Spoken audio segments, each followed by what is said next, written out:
Türkiye, sene 2019 maalesef.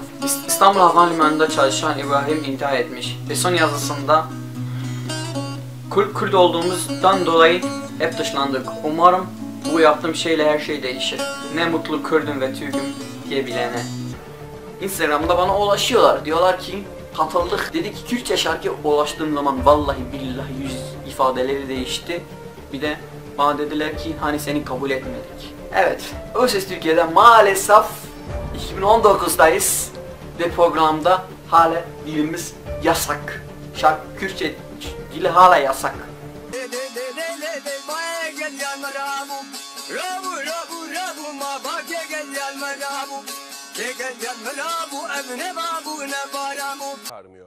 Mesela Ebru Gündeş, Acun'un programında tuşa basıp dönmesini biliyor. Ama geçmişine dönüp o günleri sorgulamıyor. Neyse, büyükler ne derdi? Gameti fazla uzatmamak gerek.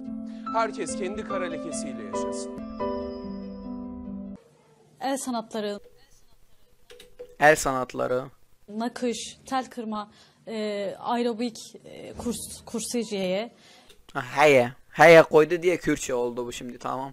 Jiyan, azadi. Kadın verdiği cevaba bak. Başka nereden çıkacak başka? Niye İmamoğlu diyen de çıkıyor? Yok İmamoğlu aman onlar kızım Kürtler onlar Kürt onlar. Kim Kürt? İmamoğlu. Ay. Kürt olması problem mi teyze? Evet her gün askerlerimiz ölüyor. Diyorlar ki susun, bu konu hakkında konuşmayın. Konuştuğumuz zaman ırkçı oluyoruz, bilmeyen her şey oluyoruz. Ama bunu yapana da hiçbir şey demiyorlar. Hiç ağızlarını bile açmıyorlar yani. Bu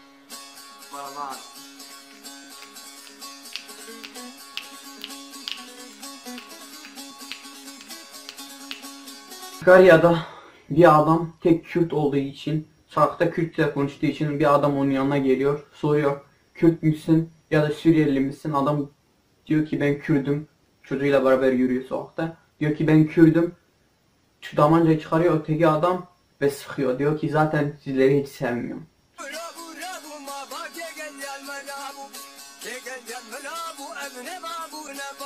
Vallahi güzel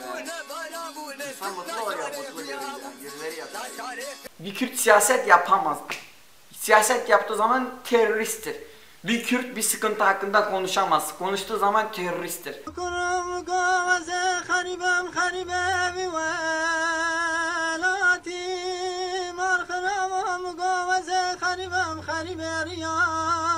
Bir Kürt ölü Kürttür.